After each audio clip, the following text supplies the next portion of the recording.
बच्चों, मुझे कुछ समय के लिए इस छाया में बैठने दीजिए और हो सके तो एक लोटा पानी दे दो। मुझे बहुत जोर की प्यास लगी है। चौपाल पर बैठे व्यक्ति बाबा का मजाक बनाते हुए बोलते हैं। बाबा, पानी की किल्लत सबको है, फिर भी अगर आपको बैठना है तो किसी कोने में बैठ जाएं, लेकिन हमसे ज्यादा उम्मीद न रखिए। फिर भी आप तो साधु हैं, आपको पानी की क्या जरूरत। आप तपस्या कीजिए, आपको तो भगवान पहले ही इतनी शक्ति दिए हुए है कि आपको पानी की क्या जरूरत। साधु जी शर्मिंदा होकर धीरे से कोने में बैठ गए। वह अत्यधिक थकान महसूस कर रहे थे।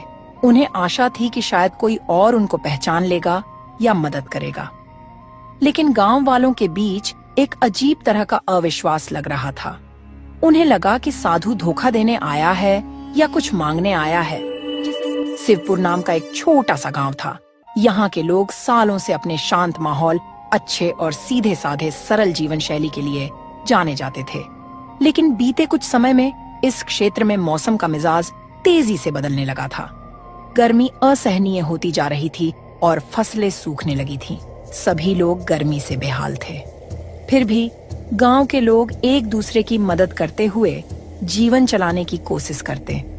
उसी गांव के कुछ दूरी पर पहाड़ी क्षेत्र में एक प्राचीन गुफा था, जहां एक वृद्ध साधु रहा करते थे।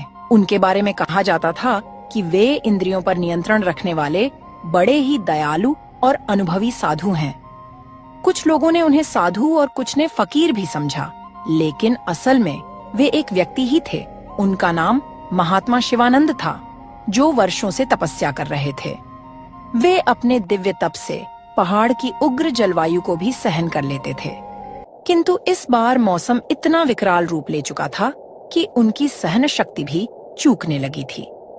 हे प्रभु, यह कैसी अग्नि परीक्षा है। मेरे शरीर की समस्त शक्ति मानो सूख सी गई है। इस भीषण गर्मी में भी मैंने सदा उपवास और साधना को ही अपना जीवन बना लिया है, पर अब शरीर जवाब दे रही है। गर्मी से साधु महाराज की हालत खराब होने लगी थी। गुफा के बाहरी हिस्से में सूरज की रोशनी इतनी तीव्र थी कि अगर कोई बाहर खड़ा होता तो कुछ ही देर में पसीने से लथपथ हो जाता। पहाड़ी इलाका में जो छोटे मोटे तालाब थे वह भी सूख चुके थे और वह पानी के बिना और भी तड़प रहे थे। ऐसे में साधु बाबा ने सोच लिया कि आज उनको किसी भी तरह गांव जाकर लोगों से सहायता लेना ही पड़ेगा। गुफा में अब और रुकना जीवन के लिए खतरा हो सकता है।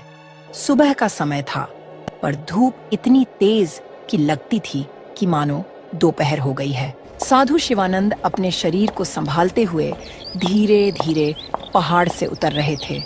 उनकी चाल डगमग हो रही थी, कंठ सूख चुका था, पर मन में अभी भी उम्मीद थी कि गांव के लोग उनकी सहायता जरूर करेंगे। रास्ते में उन्हें एक चरवाहा मिलता है, जो अपनी भेड़ियों को पहाड़ पर चराने ले जा रहा था। अरे बाबा जी, आप इस भीषण गर्मी में कहाँ निकल कर जा रहे हैं? आपकी तबीयत तो ठीक है ना? हे बेटा, मुझे कुछ पानी की आवश्यकता है। बहुत कष्ट में हूँ। क्या तुम्हारे पास पानी है? चरवाहा असमंजस में पड़ जाता है। उसके पास भी सिर्फ एक छोटा सा पानी का मशक था, जो पूरे दिन उसके लिए काफी मुश्किल से चलता था। कुछ क्षण सोचने के बाद वह थोड़ा पानी साधु को दे देता है।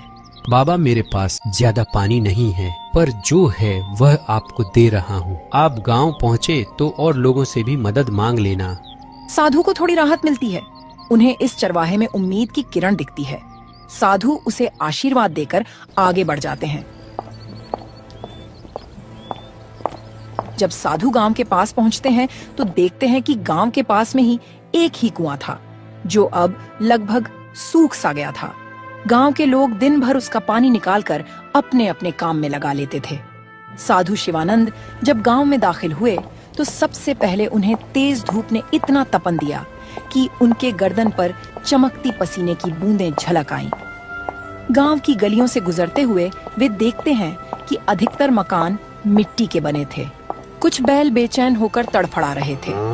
थोड़ी दूर जाने पर साधु को कुछ लोग दिखाई देते हैं, जो मिलकर एक सूखे तालाब की तलहटी साफ कर रहे थे।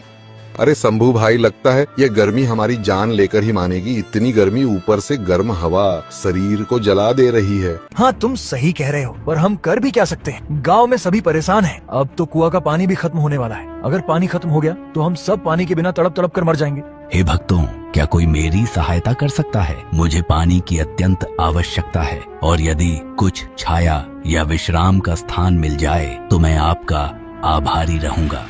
ग्रामीणों ने उन्हें देखा, पर कोई खास उत्सुकता नहीं दिखाई। उन्हें लगा कि यह कोई साधु या भिक्षुक होगा जो भीख मांगने आया है।